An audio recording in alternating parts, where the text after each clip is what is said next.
旅行对每个人来说都有不同的意义。有些人追求新鲜，见识更宽广的世界；有些人逃避现实，在另一个时空暂离目前的身份。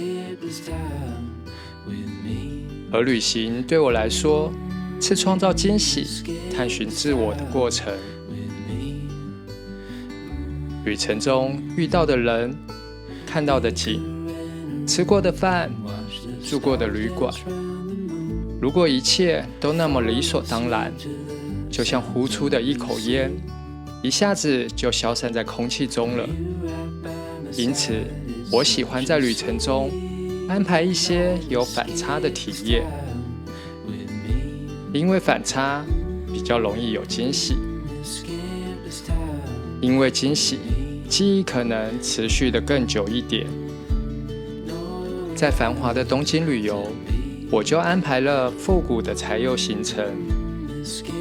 结束充满夏天氛围的体验后，又前往声光互动的 TeamLab 艺术展，透过反差创造感觉上的冲突，为旅行留下更深刻的回忆。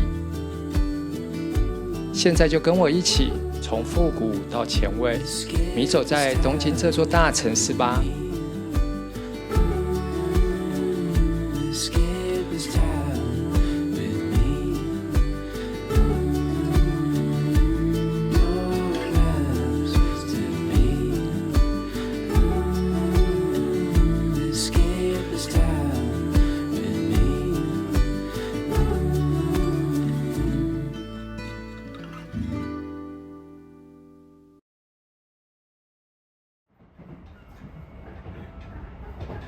坐京成京町线就会到达位在东京葛饰区的柴柚了。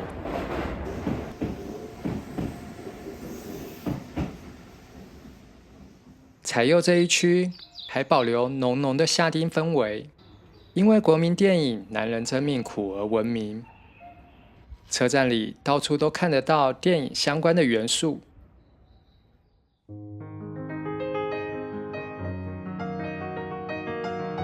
一出车站就能看到重现电影场景的主角银次郎以及妹妹樱目送的铜像。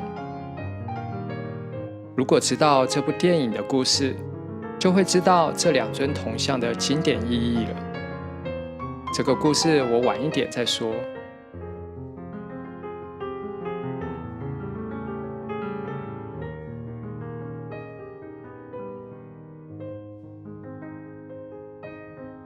往前走会经过第四天参道，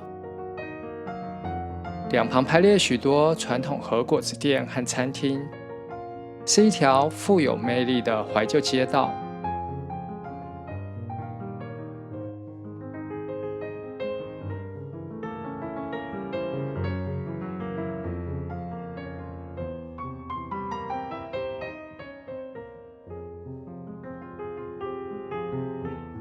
走路不到10分钟，就会看到带有精美雕刻的二天门。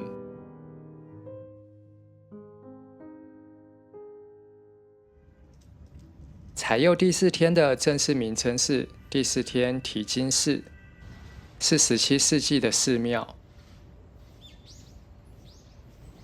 最有名的是寺庙内的精美木雕，又有雕刻寺的别称。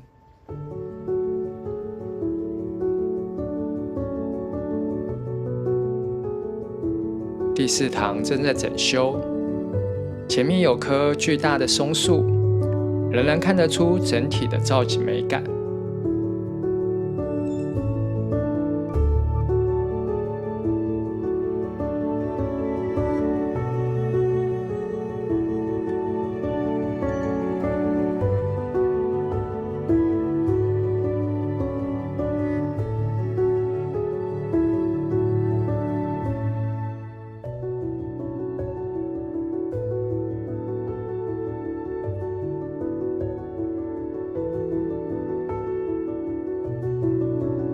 室内的雕刻需要付费参观，这些木雕的创意多来自《法华经》故事。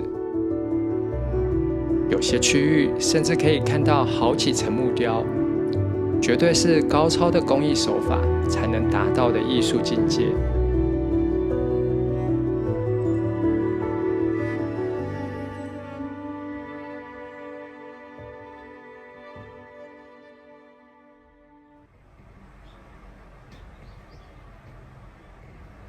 日式庭园穗溪园是这里的另一个参观重点。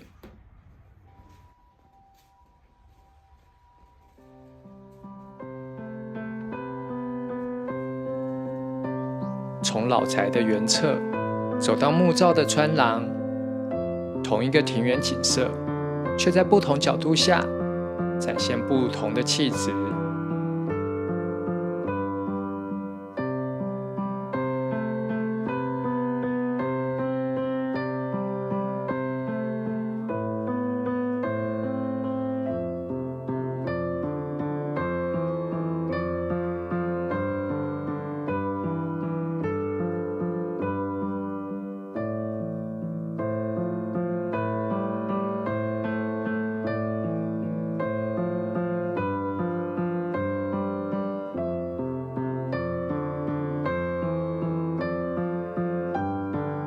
其实寺院的范围不大，但是参拜之余，还能欣赏精美的木雕，并且在精致的日式庭园里走走，有一股东京少有的宁静气氛，非常适合当作一天之中的第一个行程。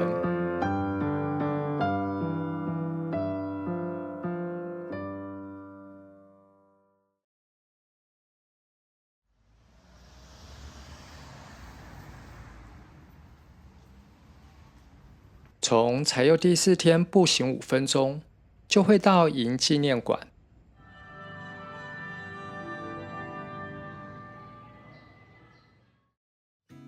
男人真命苦是日本影史上最长寿，而且深具影响力的系列电影。从1969年开始，持续上映到1995年，加上特别版共50部作品。成为同一演员演出续集最多电影的金氏世界纪录。近30年的系列电影，用同一位主角、相同的场景、一样的配乐，以及同一个故事结构，还能历久不衰，变成每年固定的收看仪式。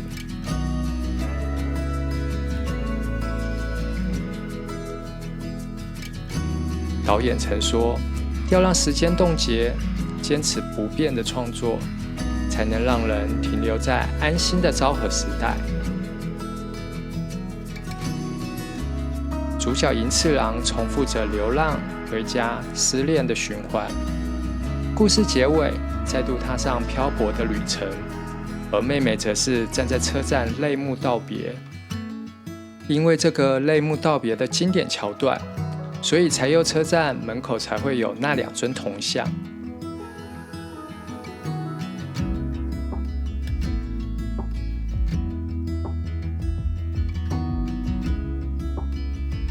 银次郎不是高富帅或是精明能干的形象，并非大家想要成为的对象，却因为性格上的缺点，让市井小民或多或少投射了自我。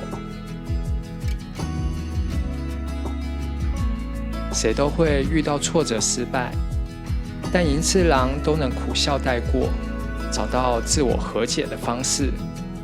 观众在自我投射后，反而能抚慰人心。参观纪念馆的时候，像是把人拉回到单纯的昭和时光，被怀旧的场景包围着，感受心中的安适。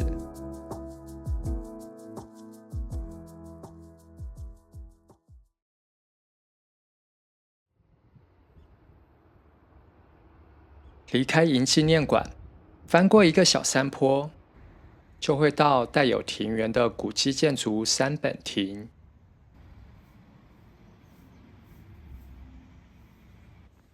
这栋建于大正末期至昭和初期的2层楼住宅，融入西方建筑的优雅松阴照风格，可以一边欣赏庭园，一边享受品茶的乐趣。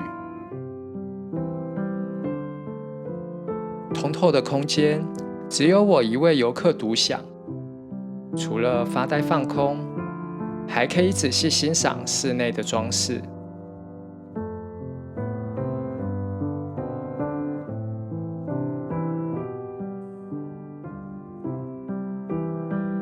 唯一的西式房间叫做凤凰，暖色壁纸、原木地板、壁炉、沙发，散发着一股优雅的气质。我很喜欢有榻榻米地板铺成的房间，总感觉在这个空间里，简单的线条、淡淡的草香味，就能让人放下杂念，在心中描绘最理想的生活画面。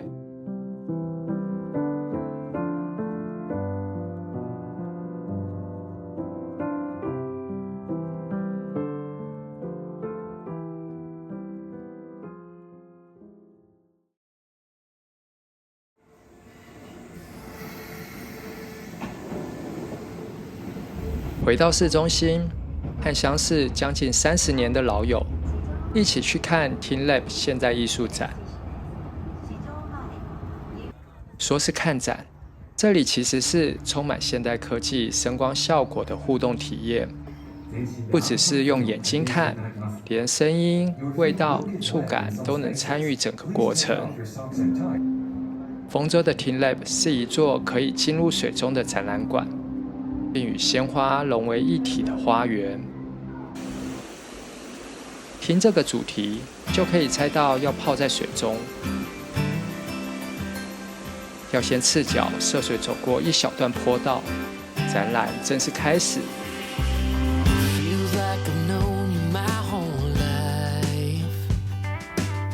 无尽的水晶宇宙是通过光点创造立体的作品，可以用手机选择星星，投入变成立体的图像，所以这里是持续变化的互动体验。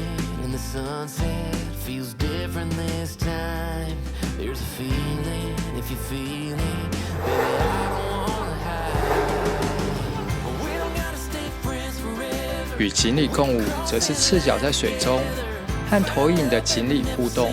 当锦鲤与人碰撞，会变成花朵。这些锦鲤并不是事先录制的影像，而是电脑即时绘制，感应人的动作而产生游动的轨迹。进到漂浮落花世界这一区，躺在地面的镜子向上看，有花朵进行无限的轮回，地面一直在旋转，身体仿佛会漂浮在空中，和世界融为一体。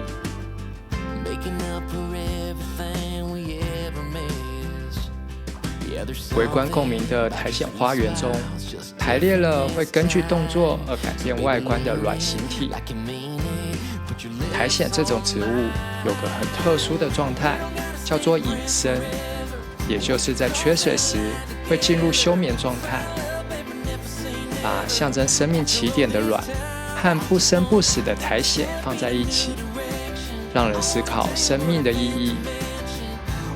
漂浮花园是最后一区，空间充满鲜花，在满是镜子的地面前进，鲜花不时地上升下降，创造融合的空间，就像入山修行的过程，与自然融为一体。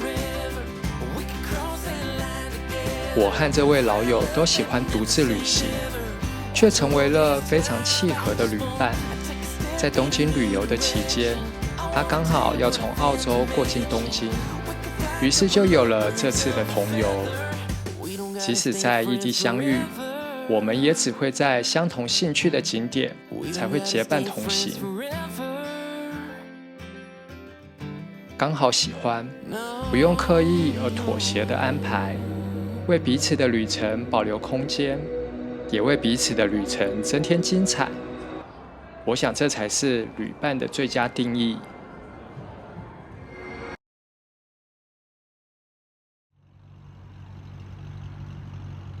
体验完感官极致的互动展览后，我们要和另一个老友3人一起享用晚餐。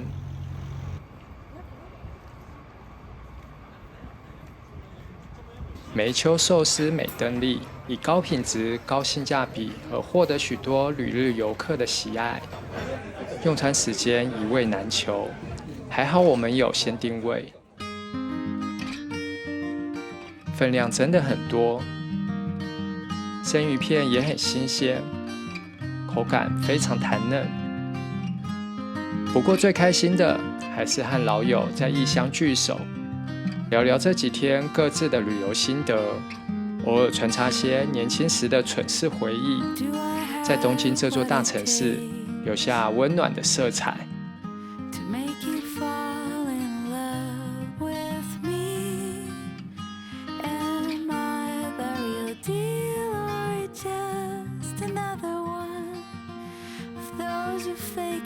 旅行的意义不只是坐了多久的飞机，走了多少的路，而是灵魂的形状改变了什么，所见所闻如何改变了未来的道路。为了让旅行更有意义，你有什么样的旅程安排技巧吗？你喜欢独旅还是结伴出游呢？如果喜欢有人一起共创回忆，挑选旅伴有什么样的原则呢？如果你也喜欢旅行，在路上寻找人生的意义，欢迎订阅我的频道，从别人的旅游视野中找到自己独有的旅行的意义。